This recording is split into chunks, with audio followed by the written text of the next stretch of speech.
પોરબંદરમાં બાલા હનુમાન ગ્રુપ દ્વારા રક્તદાન કેમ્પનું આયોજન કરવામાં આવ્યું હતું, જેમાં મહાનગરપાલિકાના પ્રથમ મેયર સાગરભાઈ મોદી સહિતના મહાનુભાવો આ કેમ્પમાં ખાસ ઉપસ્થિત રહ્યા હતા। પોરબંદરની વિજય મદ્રેસા હાઈસ્કૂલ ખાતે કેતનભાઈ ગજ્જરના બાલાજી હનુમાન ગ્રુપ દ્વારા રક્તદાન કેમ્પનું આયોજન કરવામાં આવ્યું હતું।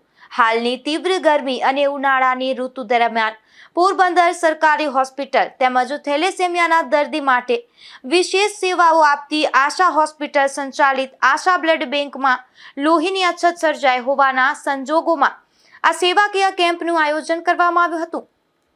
આ પ્રસંગે પોરબંદર મહાનગરપાલિકાના પ્રથમ મેયર સાગરભાઈ મોદી, ડેપ્યુટી મેયર મનીષભાઈ શિયાળ, એક્ઝિક્યુટિવ કમિટીના ચેરમેન વિક્રમભાઈ ઓડેદરા, રેડ ક્રોસ સોસાયટીના પ્રમુખ રામદેવભાઈ મોઢવાડિયા અને બાલાજી ગ્રુપના કેતનભાઈ ગજ્જર સહિતના મહાનુભાવો હાજર રહ્યા હતા।